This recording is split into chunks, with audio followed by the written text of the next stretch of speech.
Na punta sur de Galicia onde o Atlántico morde a rocha, baixo o Cabo Silleiro, existen 200 metros de galerías escavados en granito, corredores que unían canóns e silencio.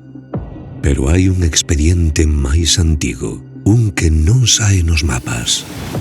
Conta a lenda que en 1809, durante a ocupación francesa, soldados do invasor escavaron túneles para acochar armas, pólvora e homes. E unha noite, tras un temporal forte, algo aconteceu ali abaixo. Uns contan que unha galería se veu abaixo e deixou varios homes atrapados. Outros aseguran que os berros comezaron antes do derrubamento, que houbo disparos na escuridade e que alguén perdeu a razón dentro dos túneles. Ao amencer, os que saíron con vida abandonaron o lugar en silencio, e desde aquela o cabo non cala. En 1998, xa cando o lugar estaba a piques de ser abandonado, outra noite de temporal e néboa. Golpes baixo os pés, murmurios graves no granito. Ninguén baixou a comprobar nada, saíron correndo. Ao amencer, marcharon, porque hai sitios onde o medo non se inventa, hérdase.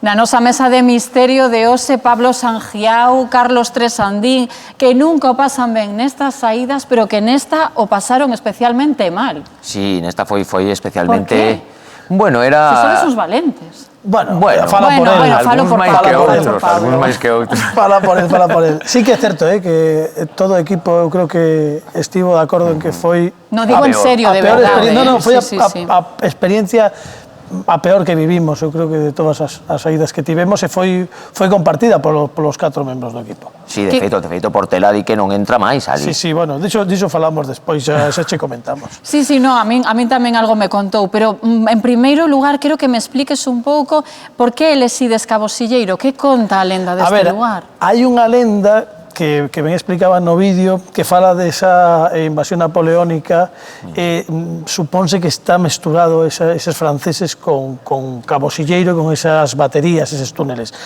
Realmente non está claro que iso sexe así, pero sí que hai... Pero tamén hai unhas testemunhas no ano, a finais do 90, no 98, que escoitaron falar francés, que tamén apoia un pouco esa teoría, non? Claro, o que pasa é que o que di a historia, os historiadores, é que sí que houve presenza francesa nas costas, dende Vigo, tirando para a Guarda, pero máis ben tirando para o mosteiro de Olla, onde había uns monxes que ademais eran artilleiros, eles mesmos eran militares, e parece que sí que ali puideron estar esas tropas francesas, e que non hai case... Pero que conta a lenda non o deixa como moi claro, non? Porque fala de que traballaron na pedra, pero non cadran moi ben as datas co que se lle imputa. Pois incluso a pesar do que di o vídeo, que son 200 metros, tamén existe a crenza que os túneles son de kilómetros e que chegan ata a Guardia. A ver, se temos en conta a historia, que chegan os franceses a esta zona de Galicia a finais de xaneiro de 1809